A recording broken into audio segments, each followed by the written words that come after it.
people, but then also one wing of your party ran against you. And finally, as we're going to get ready for a quick break here. The last point I want to bring up in this race, let's not count it out because we're within 0.3%. I don't know what the rules are in Pennsylvania. There may be an automatic recount as a result of how close it is. But stay tuned, because if this was a district that was so heavily GOP and has an enrollment advantage, presumably, if it was Trump plus 20 and it's been a traditionally Republican seat, as I've read it has been, that means you're going to have a lot of absentee ballots. And if you have absentee ballots, those are hardcore voters that like to vote in every election. You may see Rick Saccone pull this out with the paper ballots, the affidavit ballots, the military ballots, and the absentee ballots. I'm not ready to call this race, even though the numbers, have seemed to tighten up to, let's see here, 585 votes, it looks like. We're waiting for 2 more precincts. No, 13 precincts left as we're taping this right now. Stay tuned. But what's the global takeaway from this race? It doesn't really mean anything when it comes to 2020. 2018, it may mean something. Always remember, politics is cyclical. We're coming off on a midterm election where the pendulum's going to swing back the Democrat way. I've been saying this all year. Do I think the Republicans are in trouble? They could be in trouble if they don't learn the lessons from races like this and what happened in Alabama. And the lessons are, know your audience locally. Understand your voting populace. Identify issues, identify your voters. And run a heavy get out the vote campaign. And for goodness sakes, watch out for those ticket splitters, man. I can't believe what happened with this Libertarian candidate being the margin of victory. More than a margin of victory. Quite more than a margin of victory, actually. Districts are trending left in these special elections. That doesn't mean that they're going to trend left in the general elections, because a lot of times, and we're still dealing with now, the generic Republican versus the generic Democrat, or the incumbent versus the generic whoever. I don't start watching those polls until after primary elections. And then we start getting down to it. After Labor Day, when people are actually paying attention to politics. That's when the rubber meets the road. That's when the campaigning starts. That's when we'll start to see 2018 take shape. So again, GOP fans out there, or, GOP identifying voters, conservative movement, libertarians, what have you, take these lessons and learn them. Understand your audience, match them up with your issues, identify your voters, and then get them out to vote.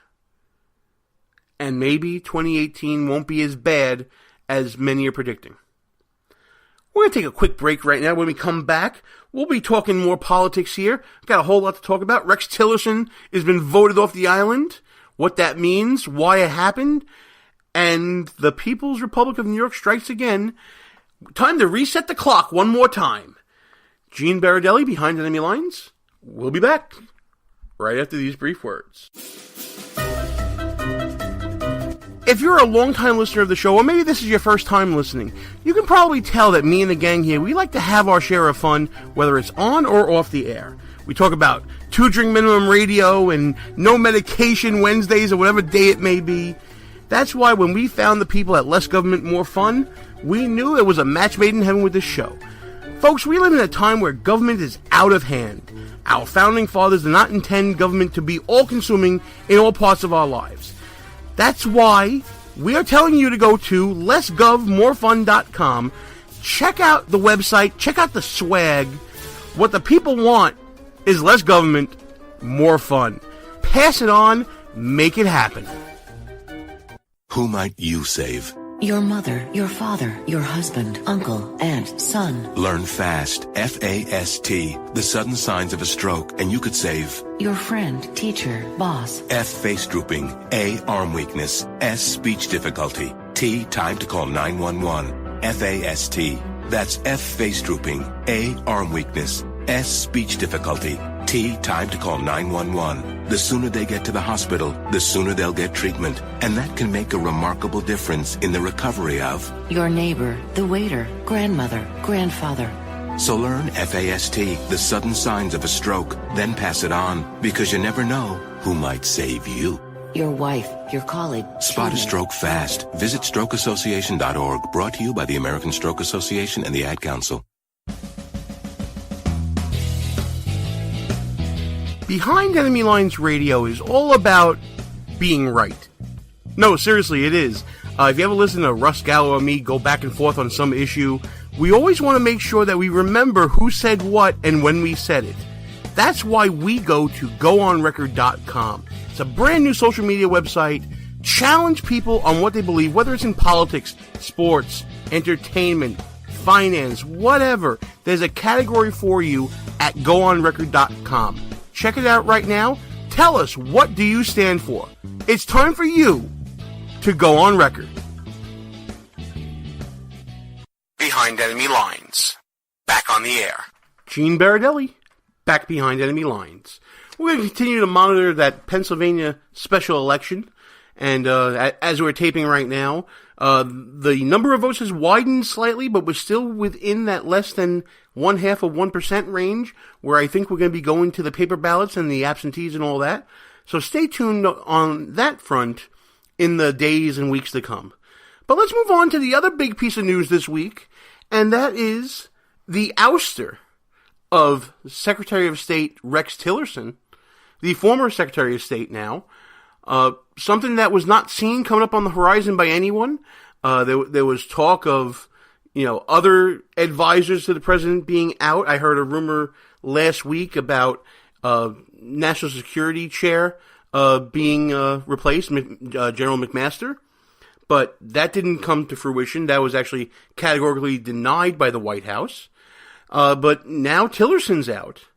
And there's a lot to unpack with this. Of course, for those of you who've been paying attention to the news, Mike Pompeo, the CIA chief, is going to be stepping into his place. And we'll talk about what that means in a little bit. But if you didn't see this coming, then maybe you weren't paying close enough attention to politics. I know that I had an inkling that there was tension there.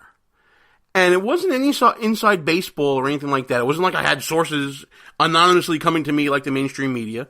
I don't dabble in that sort of nonsense that much. I have an occasional source here or there, but not like, multiple sources are saying and all that CNN nonsense.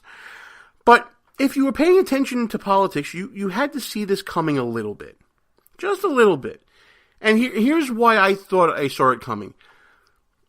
For the president's top diplomat to frequently disagree with the president or not parrot what the president says on international issues, that is concerning to me. And there were certain issues where Tillerson was in line with the president. North Korea, I think, was one of those issues where they seemed to talk with the same voice. But there were several issues early on last year where they didn't talk with the same voice, where there was some disagreement. I can think of three just off the top of my head. The first being most recently, the idea of, the U.S.'s relations with Russia.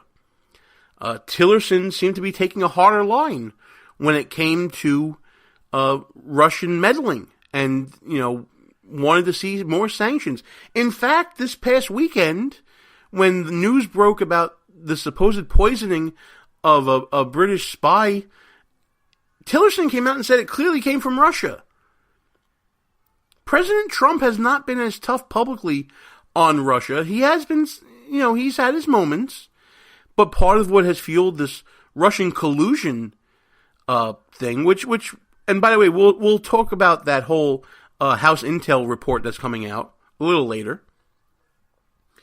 President Trump has not taken as hard a stance on Russia as Rex Tillerson has. So it's kind of hard to see them talking with the same voice here on that issue. And it's a very important issue considering how this Russian collusion narrative has dogged the president since he took office. Another point I can think of, just off the top of my head, It's not really off the top of my head. I did research. But another point I can think of is their differing positions on the Iran nuclear deal. If you remember President Trump, he promised to end it. If you remember what he said early on, he wanted to end it. He put down, he tried to have Congress not renew it. And, obviously he ended up renewing it ultimately later on. But Tillerson disagreed publicly with President Trump just days after he said he wanted to end the Iran nuclear deal. He disagreed publicly, said that the U.S. should keep it. Again, mixed messages from your top diplomat do not help out your presidency, especially on such a hyper-charged issue. Hyper is the word of the night, folks. I've been using that a lot lately, haven't I? Especially on such a charged issue as this. Especially the way the president campaigned on it during 2016. A third issue, pulling out of the Paris Climate Accord. President Trump, as we all know, wanted out and got out. Rex Tillerson actually said at his confirmation hearing that he wanted to keep that deal. And then later on, he tried to match the president's stance by saying that under the right circumstances, under the right conditions, he'd be willing to recommend staying in. Pretty unclear, but again, mixed signals. Why the president was not parroted by his top diplomat on these three issues, your guess is as good as mine. But if you ask people who are inside the State Department, they see this change as welcoming.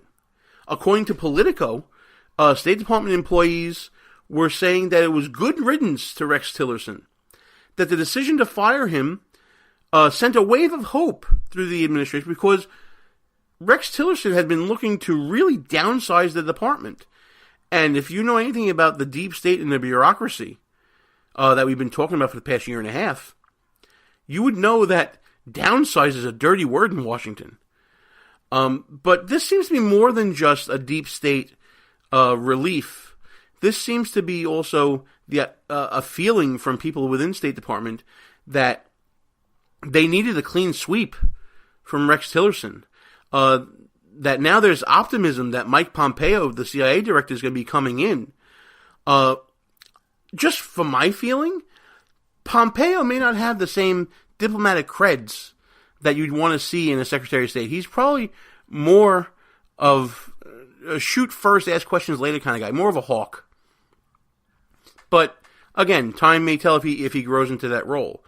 But there was a clear dislike for Tillerson, and I don't know what's going to end up happening here, but it seems to me that Rex Tillerson and his moves in the State Department may have been burning the candle at both ends.